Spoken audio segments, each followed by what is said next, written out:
विष्णु भगवान की जय हो। पाप मोचनी एकादशी व्रत गाथा आप जरूर सुने। कृष्णा भगवान कहते हैं कि पाप मोचनी एकादशी व्रत करने में जितना फल मिलता है उतना उनकी गाथा सुनने में फल मिलता है।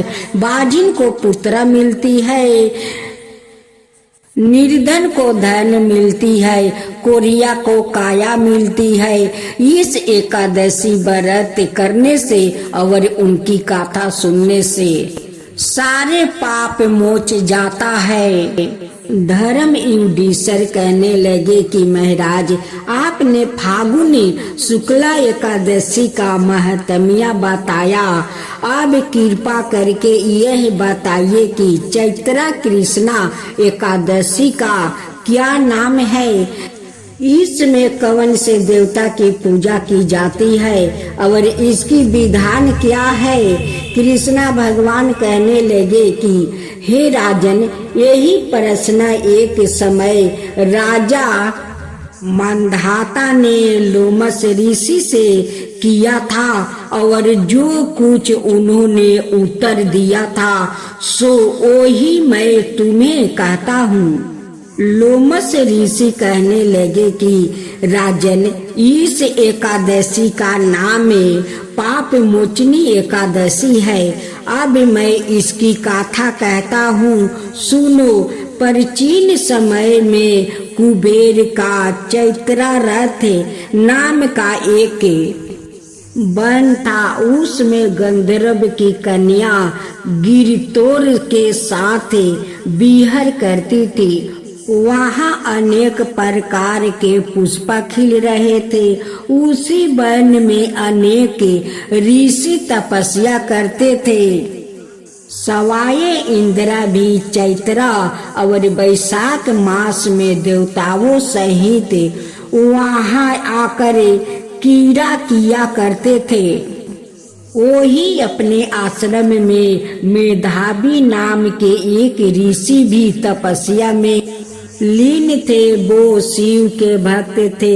एक समय मंजू घोष नाम की अप्सरा ने उनको मोहित करने के विचार किया।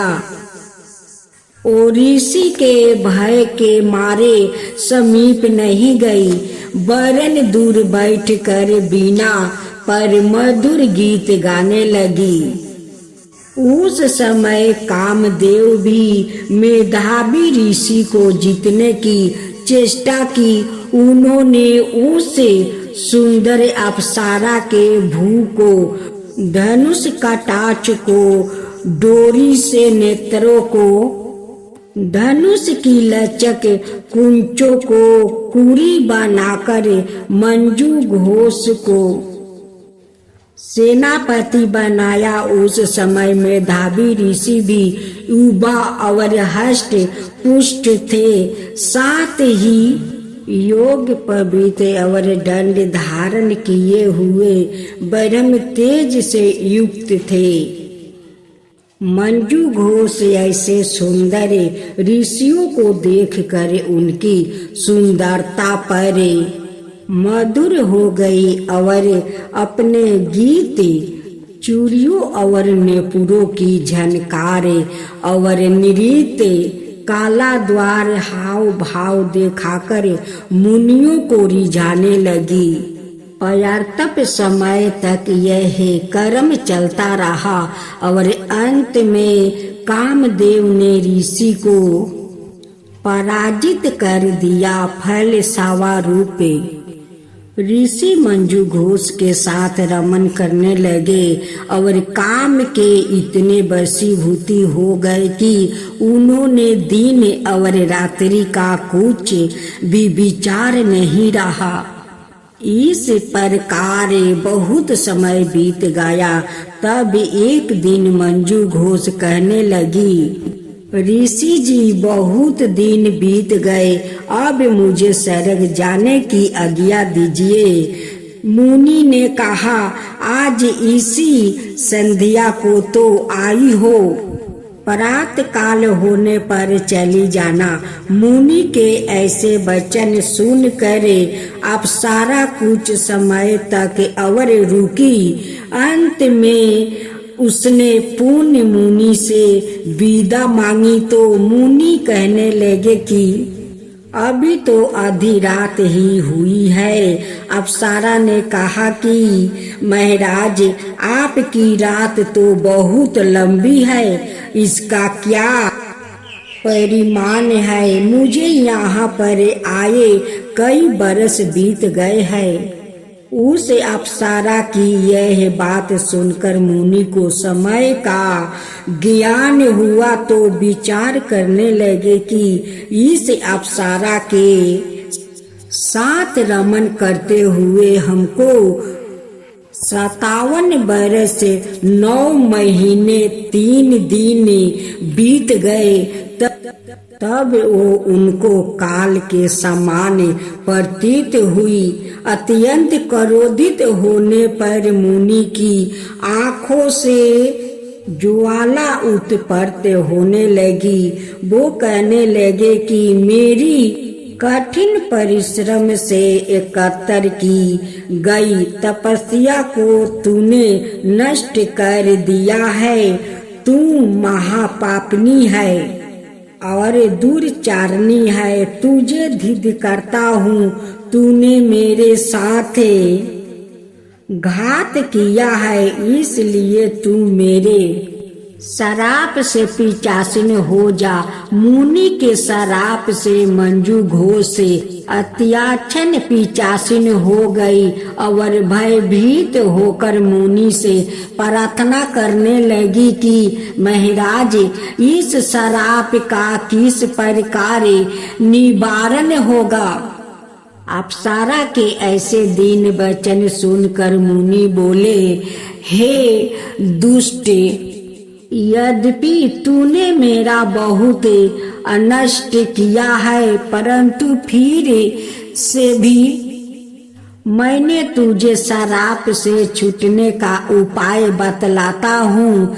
चैत्र मास के कृष्णा पक्ष की एकादशी का नाम पाप मोचनी है और यह सब प्रकार के पापों का नाश करने वाली है।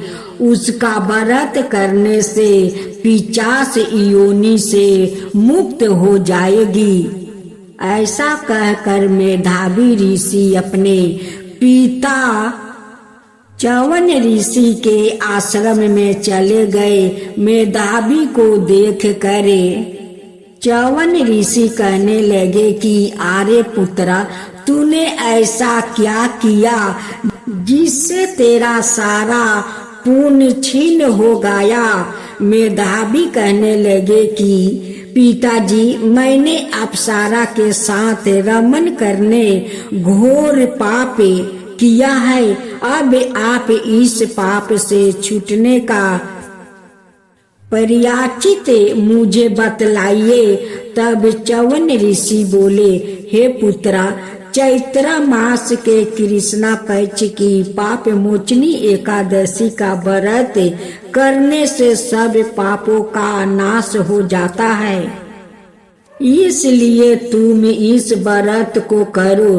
पिता की आज्ञा पाकर मेधावी ऋषि ने भी इस व्रत को किया, जिससे उनके सब पाप नष्ट हो गया और वो पवित्रा हो गई। उधर मंजू घोष भी व्रत के प्रभाव से पिशाच योनि से छूट कर दिव्या देह धारण करके स्वर्ग को चली गई। लोमस ऋषि कहने लगे कि हे राजन, पाप मोचनी एकादशी के व्रत को करने से सब पाप नष्ट हो जाता है। इस गाथा को पढ़ने या सुनने से हजारों गौदान का फल प्राप्त होता है और व्रत से ब्रह्म हत्या, गर्भपात, बाल हत्या, सुरापान, स्त्री से परसंगी आदि सब पाप नष्ट हो जाते हैं। माँ लक्ष्मी की जय हो, माँ लक्ष्मी की जय हो। माँ लक्ष्मी की व्रत पूजा विधि। सबसे पहले एक चौकी पर माँ लक्ष्मी और भगवान गणेश की मूर्ति की स्थापना करे। ध्यान रखे कि मूर्ति का मुख पूर्व या पश्चिम दिशा में रखे। इसके बाद थोड़ा सा चावल डालकर लक्ष्मी जी के पास कलश की स्थापना करे। कलश के ऊपर एक नारियल में कपड़ा बांध कर रखे। इसके बाद गणेश जी के और चावल की 16 डेरिया बनाए या 16 मातृका की प्रतीक है। 9 ग्रह और 16 मृतका के बीच अवस्थित का चिन्ह बनाए। साथ ही 11 दीपक, खील, बतासे, मिठाई, वस्तु, आभूषण, चंदन का लेप, सुंदर कुमकुम, सुपारी, पान, फूल, दूभा, चावल, लवंग, इलायची, केसर, कपूर, हल्दी, दूब, अगरबत्ती। इसके बाद विधि विधान के साथ पूजन करे। सबसे पहले गाथा का पाठ करे। अंत में भगवान गणेश और माँ लक्ष्मी की आरती करे। एक गांव में एक ब्राह्मणी रहती थी। वो दिन प्रतिदिन भगवान विष्णु की आराधना करती थी। भगवान विष्णु उसकी भक्ति से बहुत प्रसन्न हुए और उन्हें अपनी प्रिया भक्त को दर्शन दिया।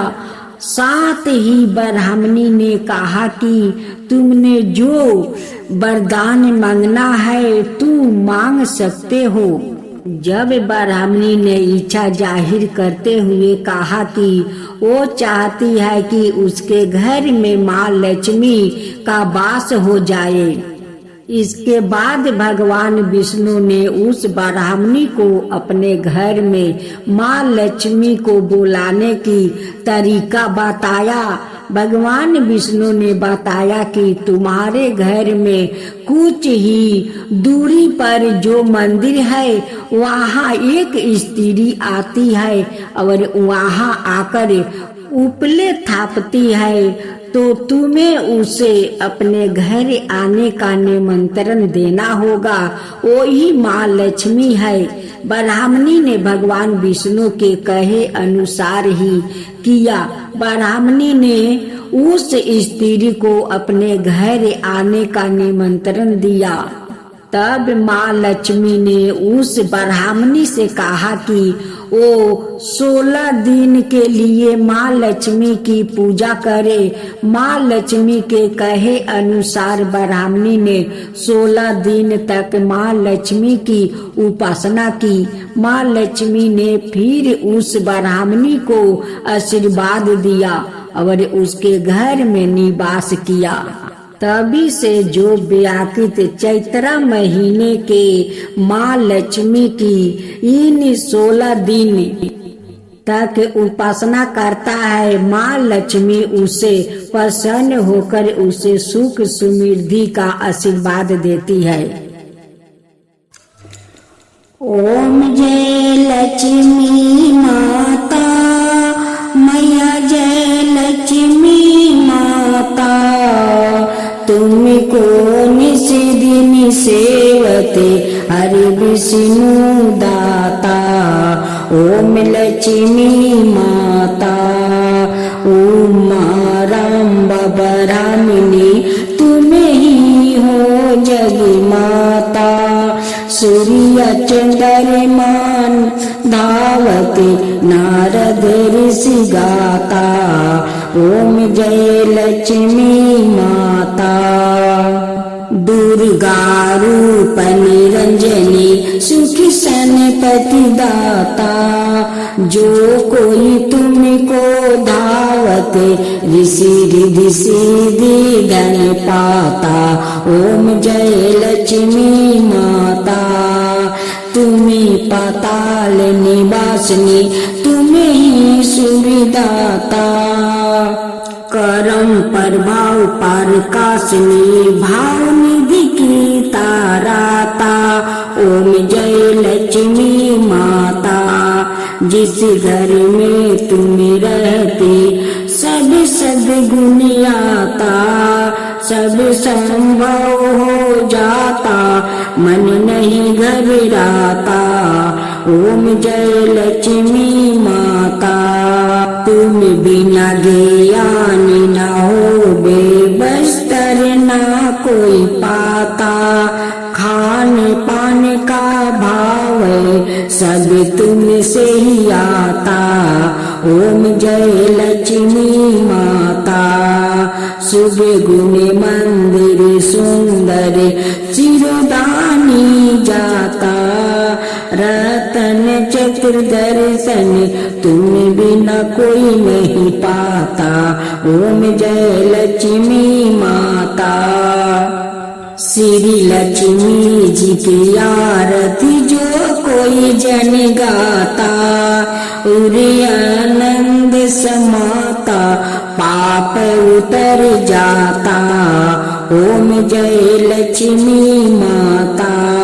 मैया जय लक्ष्मी माता।